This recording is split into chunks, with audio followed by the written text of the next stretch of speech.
Desert Island Discs on 91.3 Capital FM. As we conclude the special month where we pay special tribute to the ladies, incredible ladies that have distinguished themselves in the various things that they do, we have a special guest on the program.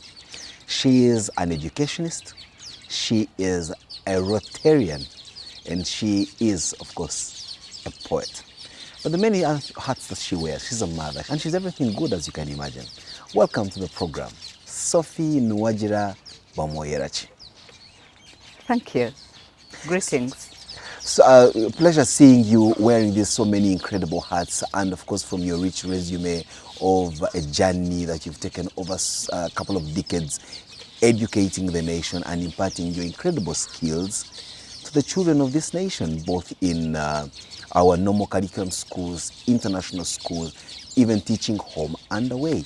Tell us, how has been the teaching vocation for you? I don't even want to call it a profession, but I want to call it a vocation for you. Well, the teaching vocation for me has been wonderful. It's been a wonderful journey. I have enjoyed every day, every minute, every hour of teaching. I have seen children grow. I have seen children right from year 7 up to university, and some have already graduated with a PhD before me. Wow.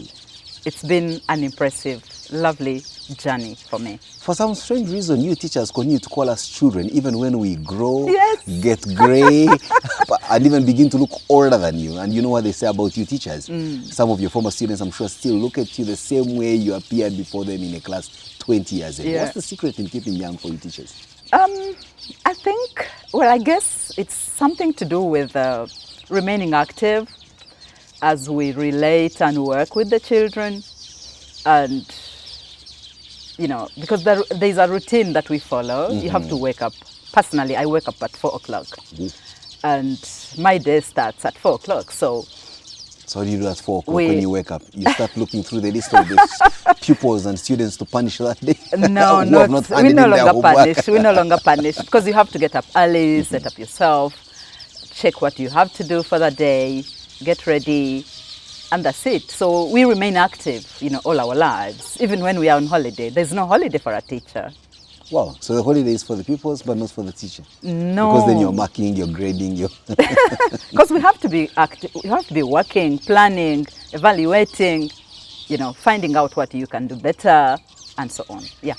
The teaching career, in your case, a vocation, has seen you transcend from, you know, what we would call our local schools to international curriculum schools. It has also been a journey of learning for you, where you start off with a bachelor's degree in education and you end up doing postgraduate education, home and away. It's been, many would call it a tedious journey. How did you manage to go through all? It's of course later on in the program you'll be taking us step by step, but just on the whole, teaching and learning. It's been quite a journey for you. You know, something about teaching is that, you know, when you are teaching, then you find something that the children do not know. So you find a way of getting them to know it. And then in the process of getting the children to know what they don't know, you also discover that you don't know certain things. So you have to make yourself better.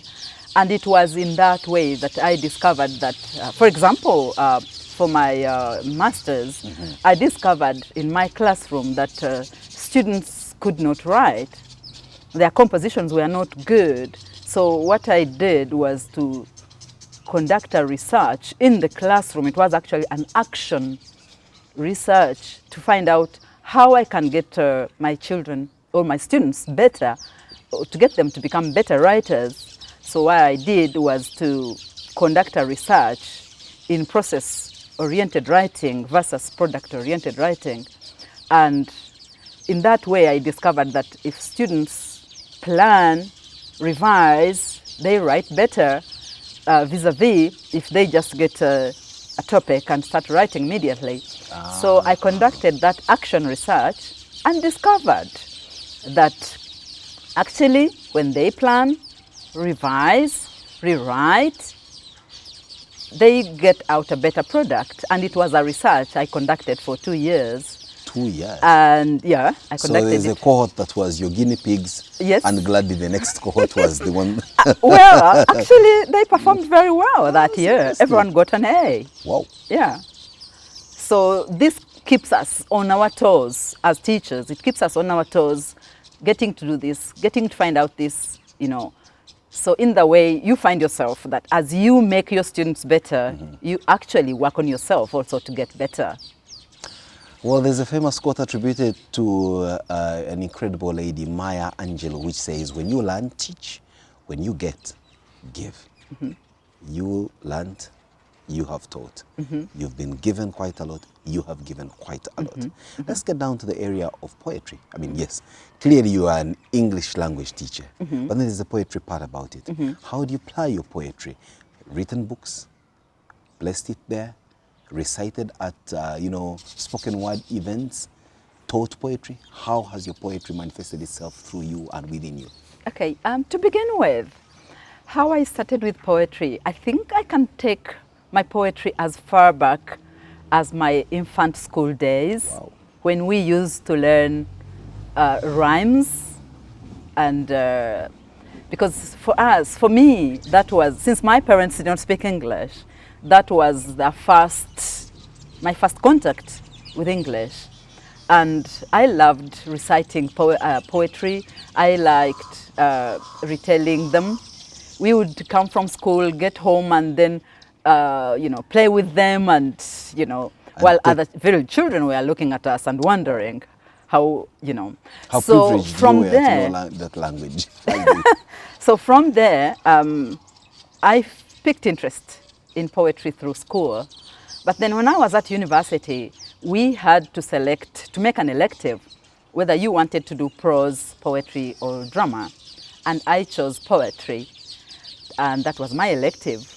And I picked interest in it. Wow. And later, as a teacher, when I taught all those poets, Shakespeare, the sonnets, Maya Angelou, Sylvia Plath, whoever, I discovered that I could actually write my own poems. Wow, as opposed to reciting. And then through workshops with British Council, through workshops with FemWrite, I'm a member of FemWrite. Wow, the Female Writers Association. Yes, through workshops with African Writers Trust, I became confident and I started writing my own poems. Incredible. And at the moment, one of my books is on the syllabus. Wow. Yeah. Which one is this? A poetic duet. It's on the A-level syllabus. Wow. And it will run up to 2024. That's what they call impact, Sophie. And with such an impactful life story, a career well lived, it's always important for us now to go backwards, as we do on this program, to actually ask, who are you? When were you born? Where were you born? Take us back to your childhood. Well, I am a daughter to, my parents are both deceased. Oh dear. My father was called, I still call him Mr. Manasseh Katsigazi. And my mother was Gertrude Katsigazi. And I was born in Bukuna, Rugando, Rampara, which is now a district. Previously it was part of Mbarara district. It used to be in Mbarara district. So this family of the Katsigazis, are you an only child, middle child, only girl? Just take us to the homestead. My parents had 11 children, Wow. and As a football team. of whom I am the 6th. Middle child right there. Yeah. Wow. There's something about middle children, they say, not the middle child. So I had 5 at the top and 5 at the bottom. Yes, that's Yeah. what I'm saying. Middle children normally don't get much attention, because much attention has been given to these ones, the first ones. But then they come to middle child, it's the usual routine. Then they begin to like the last ones, because again they're a little bit fond of them. They're growing older, the parents. So did you find that a bit of an effect on you, or did your parents manage to juggle the love between all I 11 think of you? I would say really that my parents juggled the love really, because I can tell you that our parents loved us equally, really. I would not say that they favored anybody. Yeah. And you know, actually, in addition to the 12 children, there were so many cousins who grew up in my home. So we were all there, and we did not look at them as cousins. They were our sisters, they were our brothers, and we all grew up together. Must have been what a huge. Yes. We were, I think, probably at one time we were like 19 or 20 or something. What did that mean, therefore, in terms of, getting to do domestic chores? Did you feel hedged, or did you feel overwhelmed?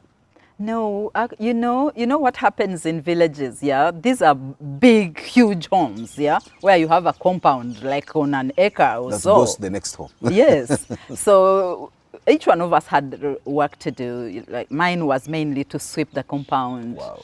pick leaves, and wash up after meals. But mainly, yeah, after that, then I would go into the house to read novels. Not peeling, cooking. Yeah, but then depending on what time in my life, because when the bigger sisters were there, I didn't have to do that. I think I did that later. Yeah, when the bigger sisters now had gone to... When they had moved on to secondary schools and, yeah. Now that you've given us a sneak peek into your past, in terms of at least your domiciled home and all that, let's play our first song, because like we agreed, you play our music on the program. Okay. So what will be your first song? My first song will be In the Misty Moonlight by Skeeter Davis and Bobby Barron. Okay, well, to be honest with you, I've never heard this song, but I'm sure I'm going to find it to play it for you. But just tell me something about this song. Is it a poetic rhyme, a love story? There's a story about it. I was even talking to my sister about it last night. Because it was introduced to us at home by one of my sisters when we were young, In the Misty Moonlight. And when she introduced it to us, of course, at that time, we used to listen to them on tapes, on cassette tapes. Yes. And this song, had difficult, words that we didn't understand. But, there's a way we slurred them and still sang them and, sang along. And as we talked about it last night with Edida, we were laughing and saying that we did not even understand what those words meant. We only grew to learn them later, Otherwise, in the past, we never knew them. So playing this song, therefore, takes you on a time journey back to that memorable good old days with your sister. Yes. Let's take you there. We'll be right back. It's Desert Island Discs. Desert Island Discs on 91.3 Capital FM.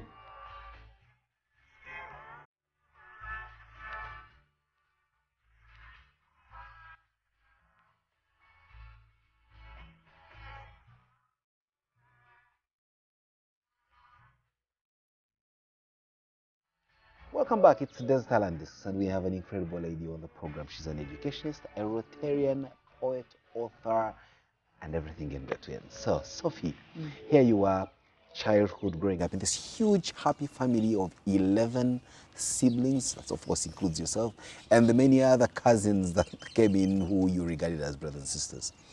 And, of course, I'm sure at that time, true to our African setting, every child was raised by the village. And not necessarily by their parents. You also grew up at a time when education, for especially the female gender, was a privilege of few, and few parents had the enlightenment to send their girl children to school. Your father being one of those. Why do you think he took you to school? My father had, had been working with Ankole Kingdom. Then later with Ankole, I think as a district, yeah. And he got exposed to people who were taking their children to school. And but before that, my mother's father had sent his children to school because, those days of people going to work in Buganda, yeah. I think, I guess that was like the 1920s or whatever it was. they used to come to go to work in Buganda. I don't know where Buganda was. Yeah, whether it's in Massacre or whether it's where, I don't know. But my grandfather noticed that the Baganda were sending their children to school. So when he went back, he sent his sons to school. Because the daughters went to school up to probably P4, P5. And then some sweethearts came through. And then went through the church and eventually got married. Yeah.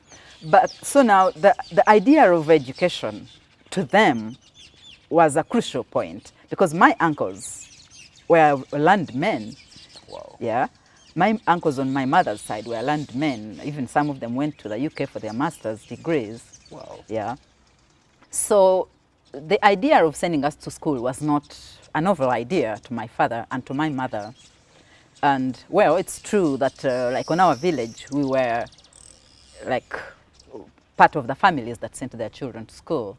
In equal measure, the girls and boys alike. Yeah. Oh yeah, of course. Yeah. So it was not like a strange idea for us to go to school. To go to school. And they expected the best of us, definitely. Yeah. So which schools are these? Which school did you go to? Tell me, take us through your education journey. Well, I went to Chinoni Integrated School. Which is in Rwampara. It's in Rwampara. Yeah. And then I went from Chinoni, I went to Kako. That's in Massacre. Kako in Massacre. And at that time, I don't know how Kako is now at the moment, because I haven't been there. At least we are glad it's still existing. yeah, it is still there. And at that time, Kako was one of the top schools in that region. And most of our teachers were white teachers. Wow. And Mrs. Mzee, my English teacher, is still alive. Oh, shit. Oh, yes, I'm in touch with her. Yeah, she's one of the teachers that I'm in touch with. Then after that, I went to study in the north. From there... Of this country? Yeah, I was in Lira. Okay. Then from there... What informed the decision to go to... Something happened about after my senior 4, something happened about my my admission to somewhere. You know, those days of post office and so on. I did not get admitted. So the place I could get admitted to was in the north. And you took it by grace. Oh yeah, I loved it. I loved it. I learned the language. Oh, I learned Lango, the language, and I could speak it, you know, for a long, long time, until now when I lost it, because I was not practicing it, because we had to learn it.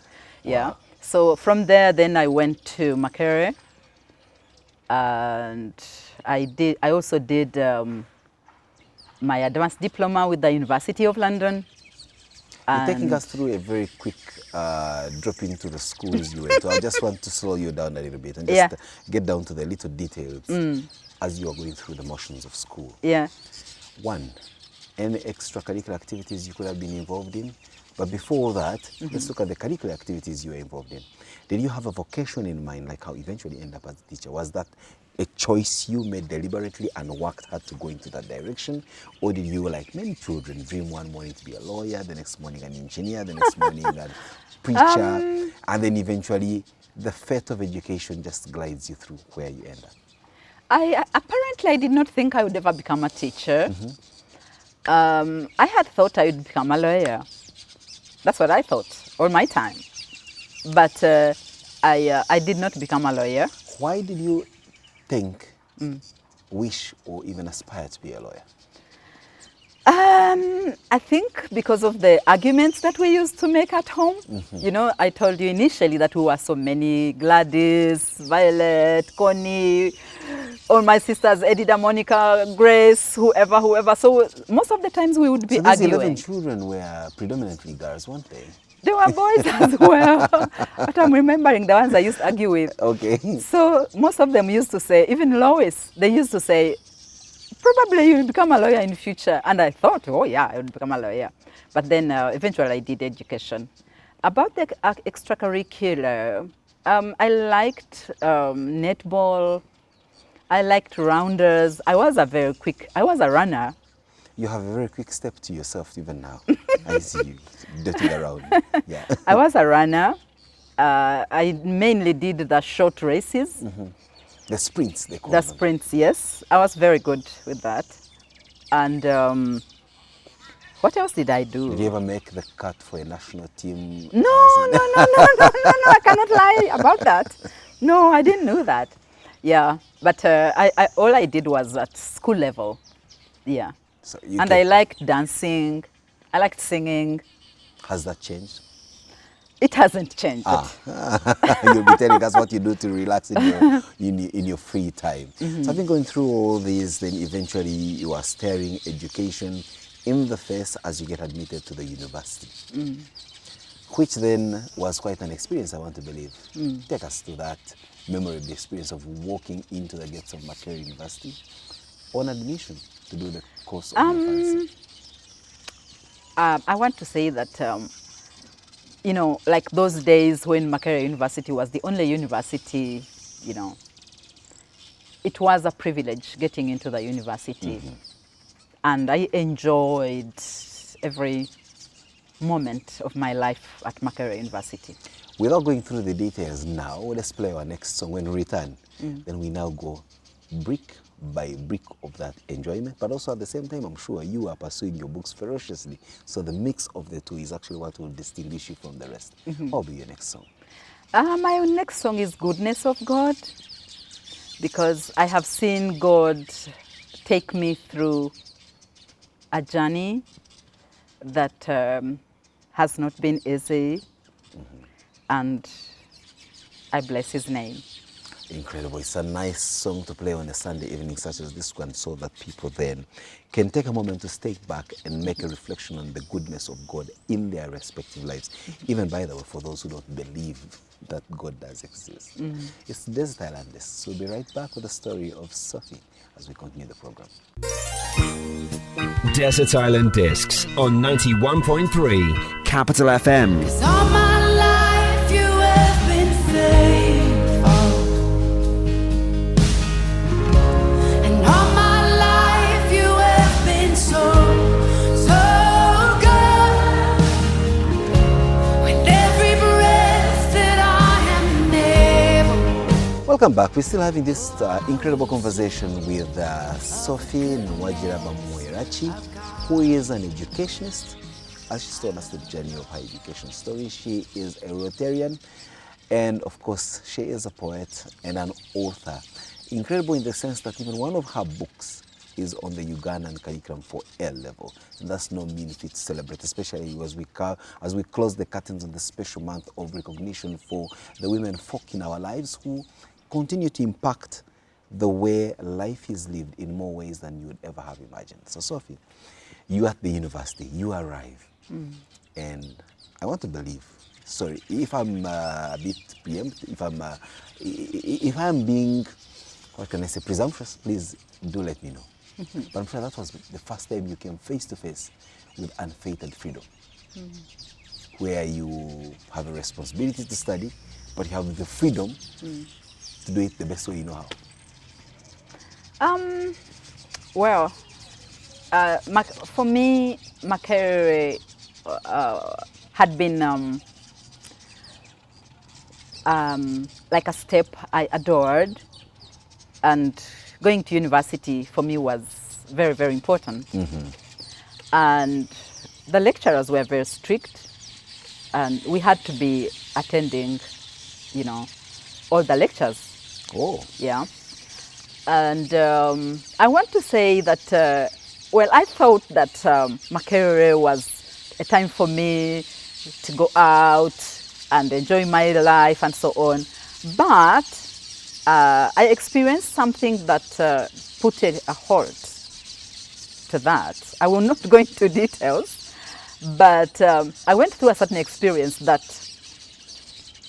showed me that if I wanted to live a life happily, then I would have to be very careful. And I gave my life to Christ. Wow. In my first year of Makerere University. Yes.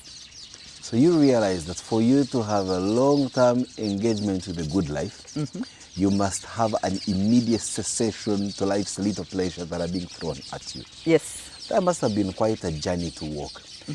Give your life to Christ, concentrate on your studies, Yes. and then, of course, be again in touch with your faculties to get out the very best. So you go through the 3 years of education, but you made a decision that you're going to study English, to teach English as a language. Why? Not any other language or any other subject?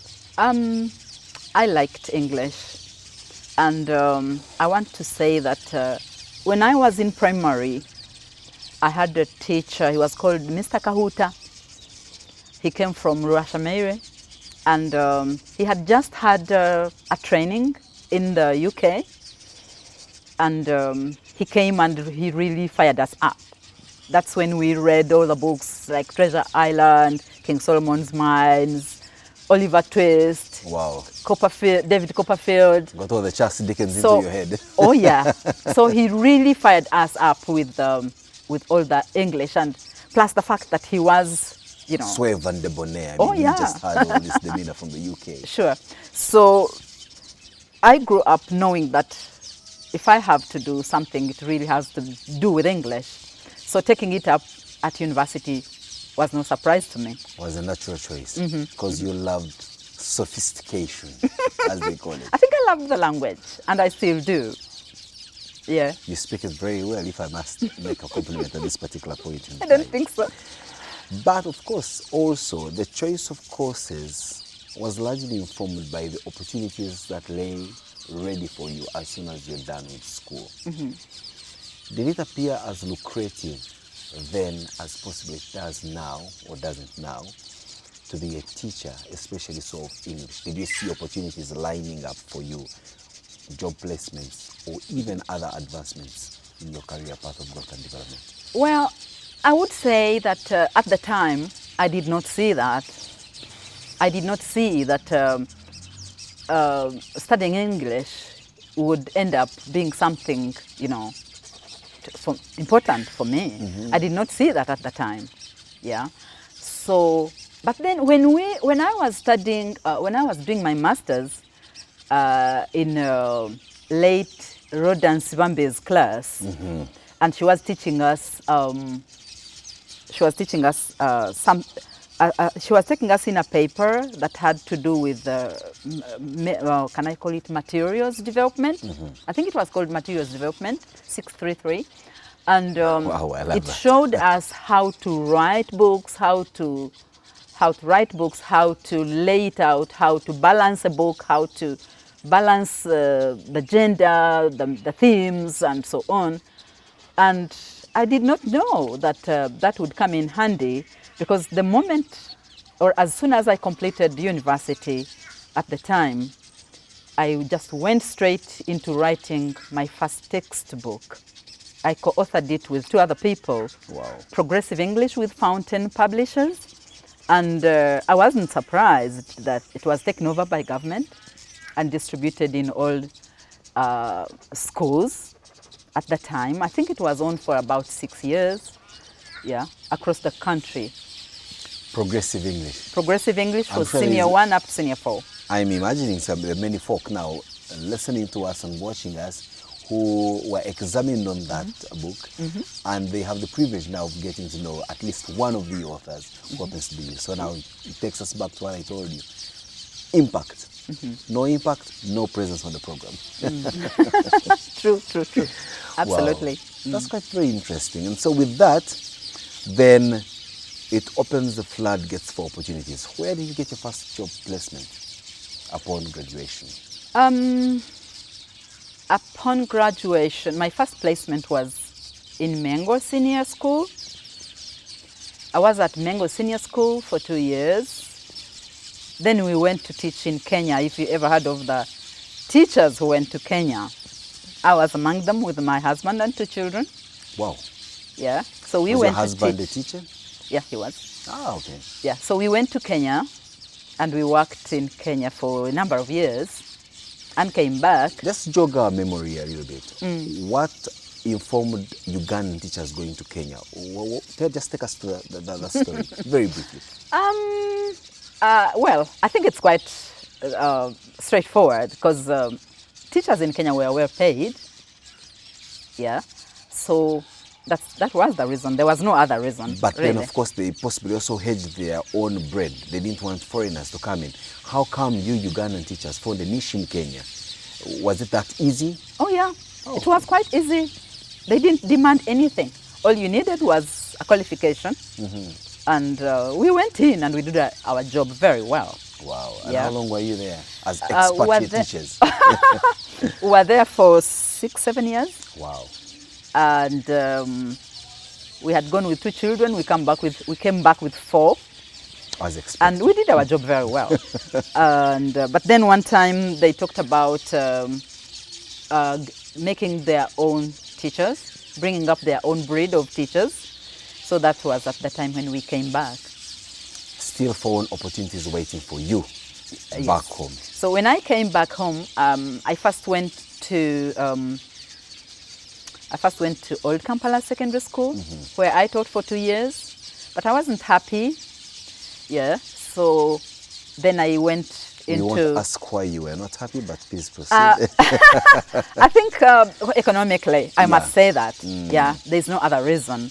Mr. Banjizi was a great leader.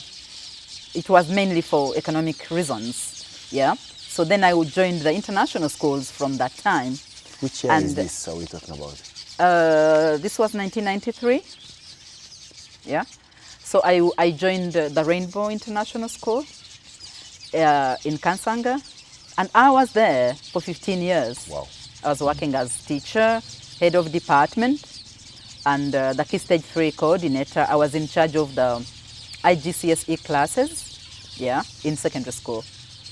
Now, 15 years in one place, that obviously speaks to something. Yeah. Contentment, satisfaction, happiness, and of course a good remuneration. Oh yes. Oh yes. Oh yes. But after, you left to go to another Yeah. teaching post. Which the grass is always green on the other side. Yeah, I really must say that I left Rainbow not because I was unhappy. I think I had become life had become, like a routine. I would teach A level without checking anywhere. I would just, Walk in and and I thought life was boring, and I'm not that kind of person. I like adventure, I like new things, I like challenges, yeah? So then I thought it was high time for me to start embracing something new, and I thought I should do the International Baccalaureate. wow. And that's when I applied to Kampala International School, Kisu, Bukoto, and I joined to teach the International Baccalaureate. Wow. What's International Baccalaureate? Please? International Baccalaureate is an equivalent of A level. Yeah, but it's different. It's different from A level, from the A level that I was teaching. Okay. Yeah, because at Rainbow I was teaching IGCSE and A level, and baccalaureate is different. It is still English, but set in a different way. So I had to learn new things. For me, who loves new things, I like new things. I like adventure. I like, and I found it challenging, and I loved it. Let's interrupt this very smooth and beautiful career path of growth and development for you with your next song. My next song is going to be Namagembe by Maddox, David Sematimba. You have his full Yes. name. For us, just name was Maddox Sematimba. We knew there was a David in between. Oh yeah, oh yeah. Yeah, this comes at a time when I'm getting to appreciate Luganda. There's a friend of mine that has been, I think has been teaching me Luganda or something like that, getting to understand and appreciate the language. The richness of it. The richness of it, and also the music. Yeah, and that's why I'm bringing in Namagembe.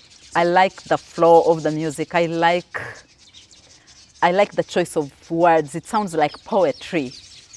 Yeah. Sounds like, or it actually is. It actually is poetry. Good poetry coming in from Maddox Matimba as chosen by our guest on the program, Sophie here, who loves this song. And believe me, if there's anything we share in common, That's one of them. We'll be right back.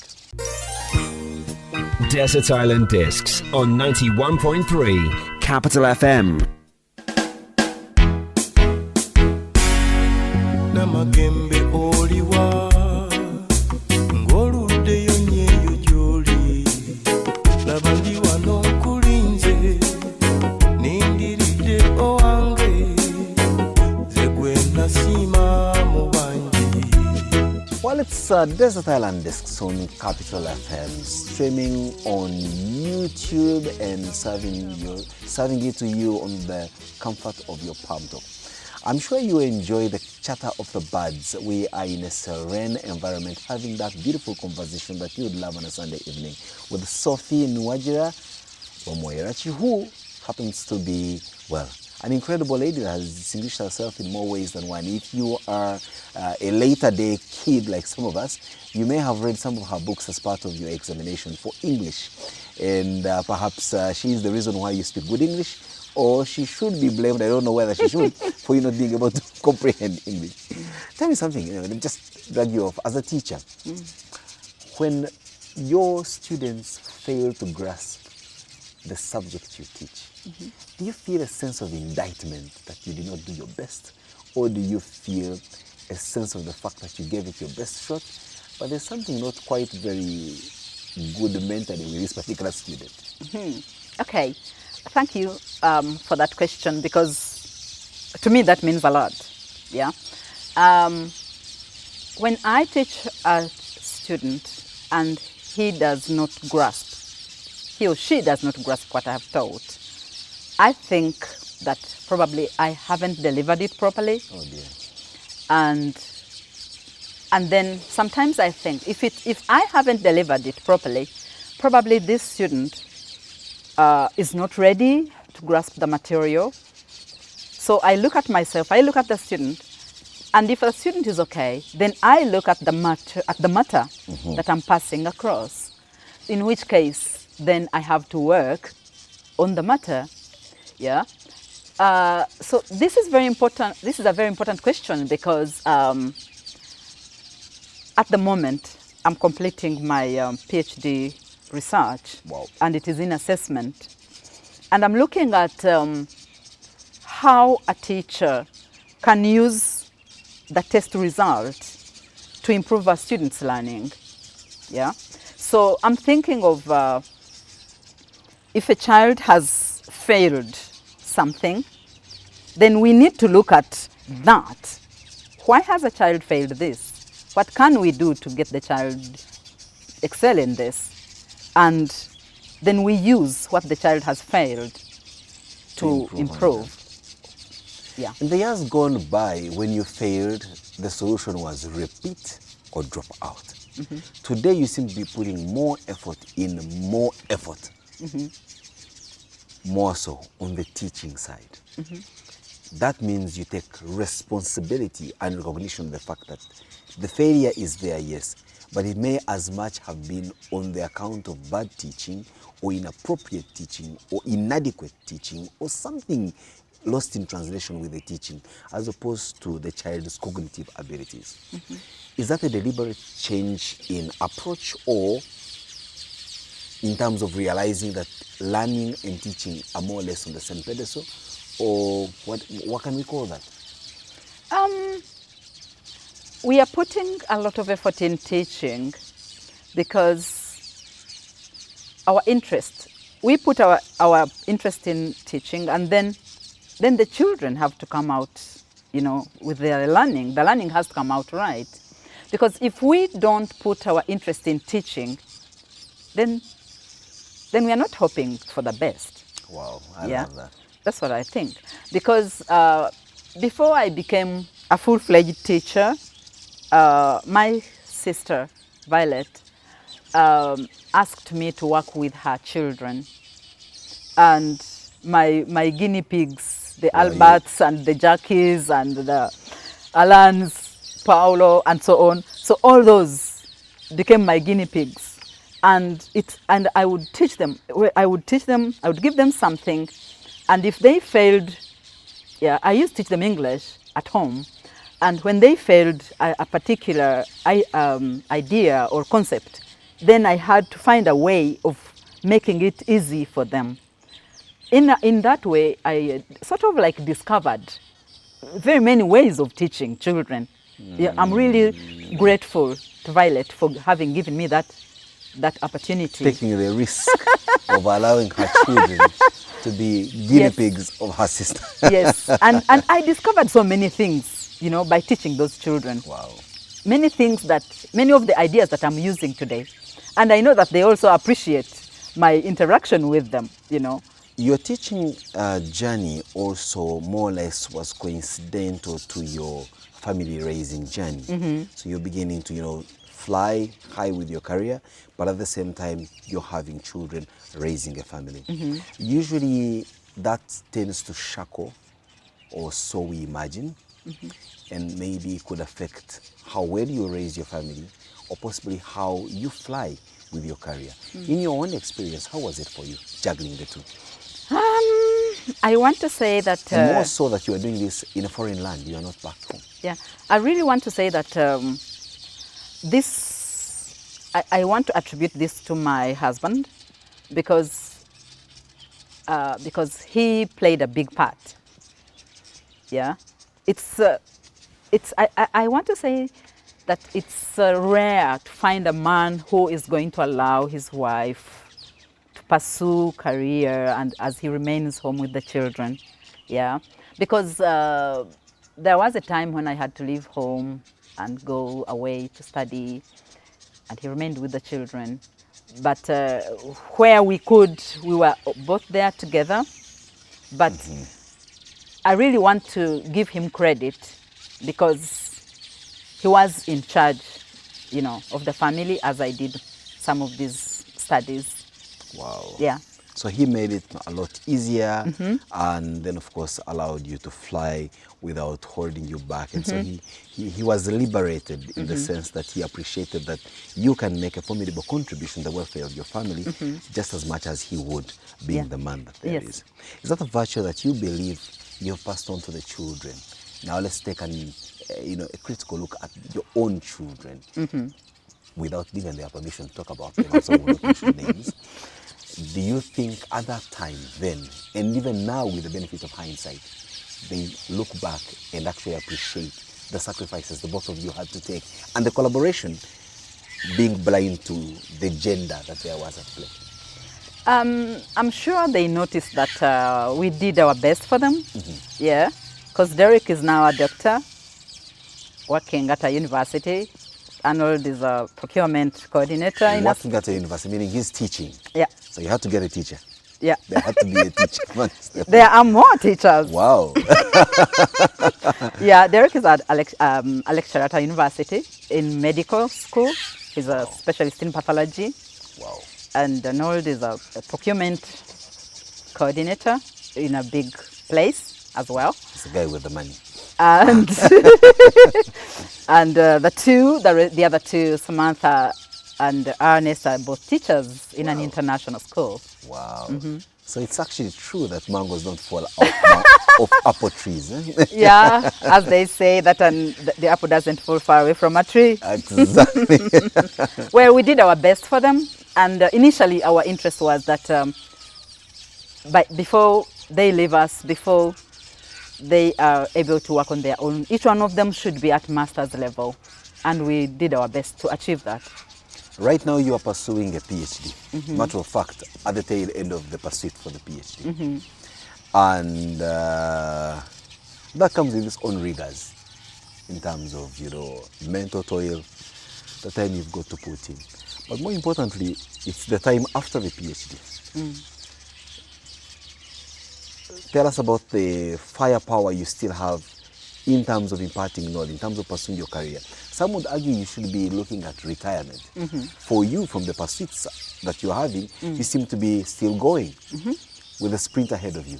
Where do we see you in the next 5-10 years? I don't think that retirement is a word for me, because I don't think it's a word for me, because I still feel energetic. I still feel vibrant. Yeah. And I'm looking at, I'm still working actively. I'm heading a school. Wow. And I'm personally working on some things for myself. I don't think you have had time to look at the library. Yeah, I will when the camera stops rolling. For my personal yeah, interest. because not for I have a you. plan of, setting up something. Yeah. You're speaking in passive voice. Now that reminds me of my English language studies. There was passive voice and active voice. So in passive voice, you say, I'm setting up something, I'm heading a school. But in active voice, you'd be saying, I head this school, you'd mention it. Then I am putting up, then you'd elaborate on what you're putting up. Do you mind switching from passive voice to active voice? One, which school are you heading? Well, I'm heading the North Green School. It's an international school. I normally describe it as an international, accessible, ambitious school. Wow. Yeah. Heading it means in our normal local languages, headmistress. I don't like the word headmistress. I don't like the word headmistress because headmistress sounds like you are bossing over people and so on. I have You're it in a a team different leader. I have a different negative connotation for the word headmistress. I like head teacher or head of school. We actually use head of secondary. That's my title, not headmistress. No. That's a bit, derogatory. I don't like it. And what is that something you want to set up? The one where the library is just a part of it? So let me finish about the North Green School. Please. So the North Green School is a Christian-based international school, and we are very, very ambitious and intentional in everything that we are doing, and we can see a bright future for our students in the way we are bringing them up, and yeah. I don't want to get a bit political with you, but there is a conversation going on around the quality of education that we tend to subject our children to in the normal Ugandan curriculum, even government-aided schools. There is the education that our children are picking from privately owned schools, but that follow the local curriculum. Then there's the education that your type, the international schools, are imparting on our children. And truth of the matter is, it's not different shades of gray. It's black, white, green, distinct. And yet we are all building a cohort of children that we're going to bequeath this country to. As an educationist, have you seen that, let me use the word imbalance, because certainly it's not the same. I just want to say that I believe in research. And I want to say that I haven't researched to compare. I haven't done a comparative study of the Ugandan education and the international education. I haven't done that. So I don't think I will give you an answer to that question. You will have empirical... But what I know for sure is that the international education is something that everyone should be thinking about, because there is a lot of practical application in all the subjects. And I want to tell you for sure that when I started teaching at Rainbow International School in year 7, I was teaching the poems, for example, that I had studied at university. Wow. Yeah, William Blake, Wordsworth, all those poems. We were teaching them at year 7, and yet I studied them at university. I did not study them in secondary. Yeah, so it shows you the kind of level. Yeah, and also the level of application. I told you that I write education resources, and at the international school level, even in year 7 alone, we don't teach begin the sentence with although and jumble the words to make a sentence, rearrange sentences to make a paragraph. We don't do that.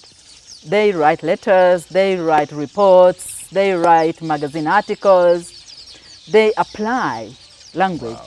Yeah. So there is a difference in a way in terms of the content, and the application.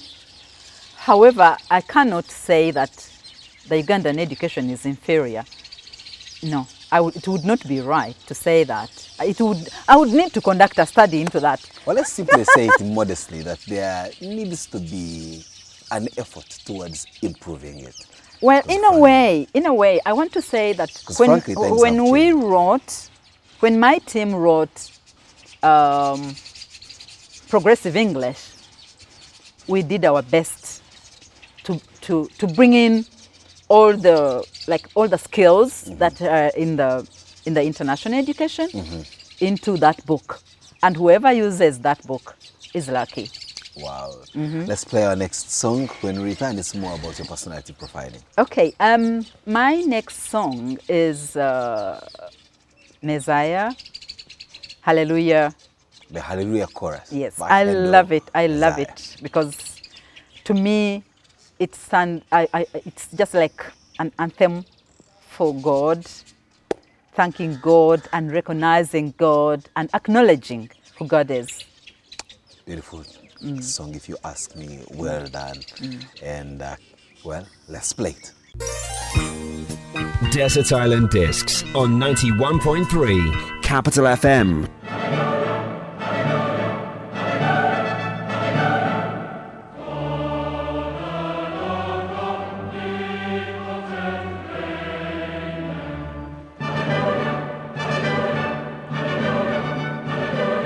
Welcome back. It's the life story of Sophie Nwajira, which is a beautiful story, but impactful in more ways than one.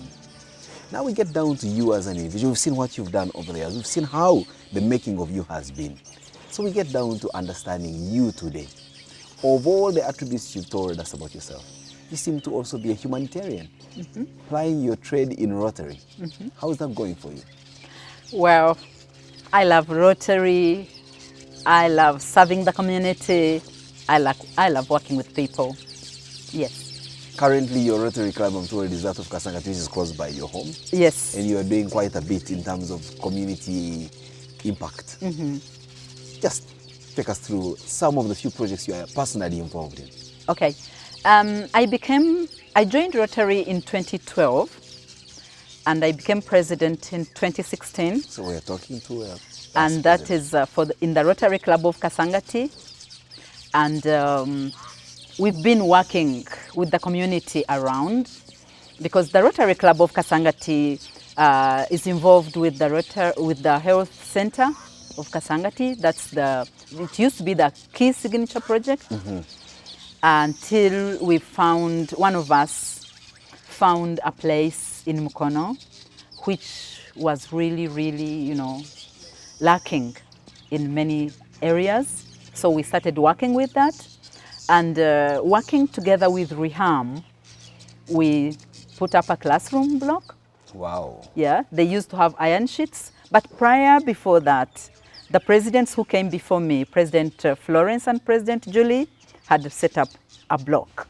So I came in with Reham, and then we set up another classroom block. Your Rotary Club is a very progressive one. I can see 2 past presidents are ladies, then you. Yes. Even those after you, I'm sure. Yes. And then after me, President Jennifer came in, and also she played her part on that block, which was not yet finished, that had begun earlier.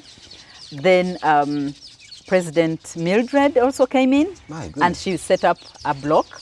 So this is an all ladies club, am I right? Oh no. Ladies, when ladies start on something, they don't stop until it's finished. Well, yeah? I can say it clearly. So President Mildred came in, and she did a block as well. And I really want to thank the Rotary Club of St. Louis Obispo, USA. They worked with us, and we put up that one and finished it. And then later, President Elizabeth Sempebwa also came in and started a block, and working with all the Rotarians. That block is finished. But at the same time, we are working with another group, which is of other Rotarians of UK. We have clubs, the Rotary Club of Cardiff Bay, UK, Bryn Mawr, as well as Abitilali, we worked together and provided 5 boreholes. Yeah, Wow. 5 boreholes. We had a grant of close to $40,000, and this community also gained a borehole. So we had 3 in Mukono and 2 in Wakiso district. We also have worked with Obispo, Rotary Club of Obispo, to upgrade Sir Apple Kagwa Primary School, and we are still working on it. We haven't painted, but we provided a new block, and yeah, we've been working in the community, doing very good work. You are firmly grounded in the community. Let's get down to you, Sophie. Your favorite dish?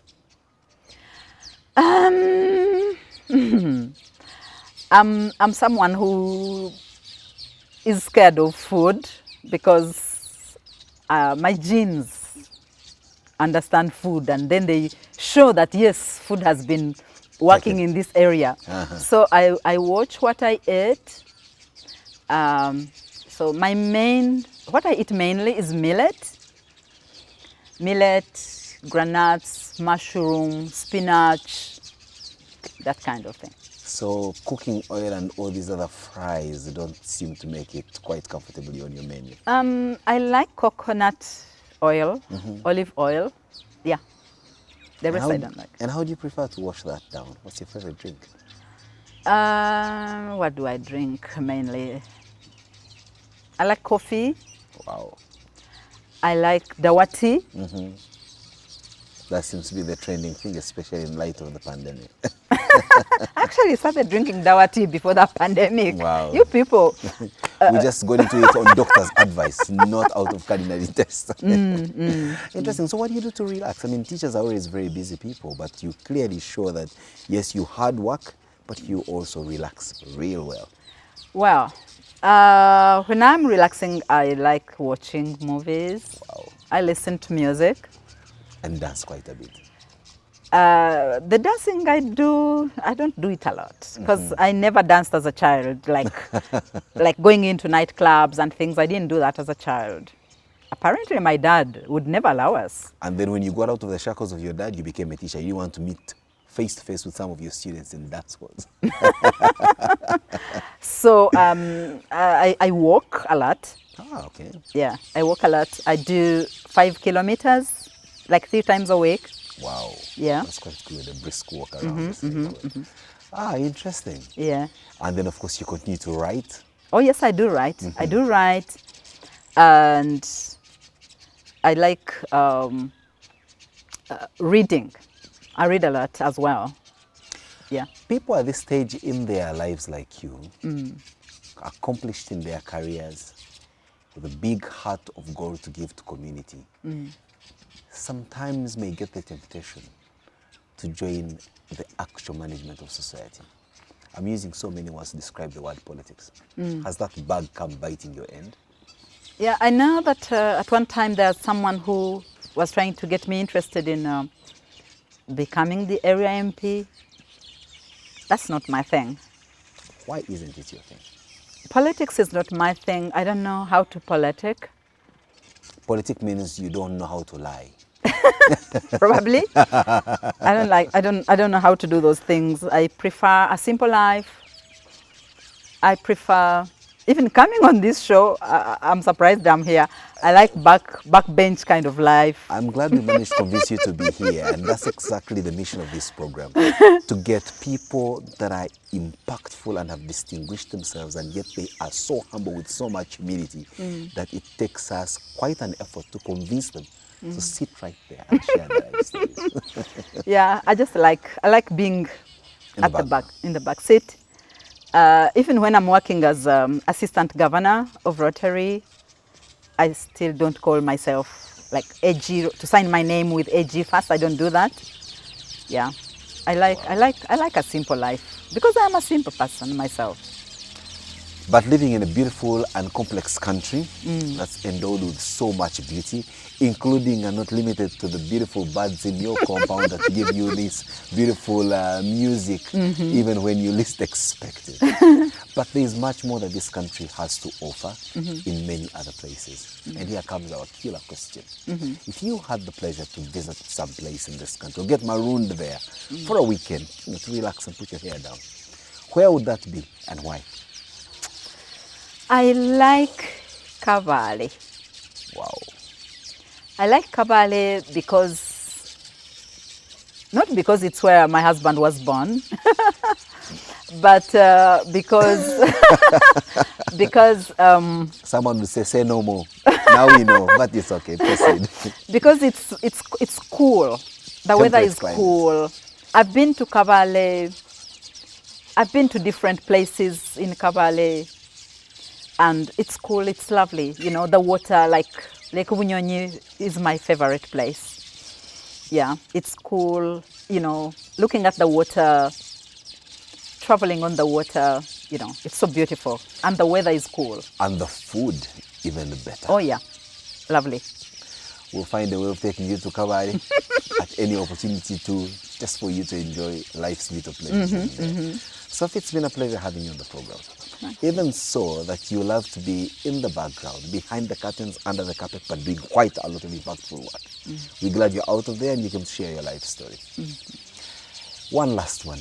Where do we see Sophie in the next, 10 years in all facets of your engagement? Education, Rotary, authoring, and everything in between. I've got so many manuscripts on my laptop. Whoa. So many, actually. Many education resources. I'm looking at publishing them because of the, let me call it 7 to 5. Because of the 7 to 5 job that I'm doing at the moment, I don't have enough time to roll them out. I'm looking at a time when I'm going to have lots and lots of publications coming from me. I started a publishing house, Asante House. Wow. And I want to see, in the next years, I want to see it rolling out a number of resources out to schools and communities. And I have this feeling of getting people who dropped out of school learning. In my mind, I want to bring out those girls that dropped out of school to study, catch up with their education, probably do O-level. Wow. Yeah, and that's one of the reasons why I have the library. Yeah, because I want to bring in the community, in particular the ladies, the girls who dropped out of school at Senior 1, who dropped out of school at P7, For come various back reasons. and study so that they can make an improvement of their life. Because I believe that if somebody has done their O-level, then they can, get a better life. True, without a doubt. Sophie Bamwoyeraki, it's been a pleasure having you on the program. For you, our listeners and viewers who catch this program every single Sunday it airs and who follow it through our YouTube channel and watch it whenever you have a moment, we can't thank you more. You could have been doing something else. And for that matter, let's call it a wrap for today and for this month. God bless you. We meet same time, same place next month, which is just next Sunday anyway, for yet another inspirational life story. And all the best. Now, Sophie, we'll say kwaheri to our listeners and viewers with that beautiful song that we'll call your last song. What will it be? My last song is Overcomer by Mandisa, because we have overcome many foes against us. As an English chef, someone said we have overcome. No. Let's have a beautiful Sunday listening to this song. Discs on 91.3 Capital FM.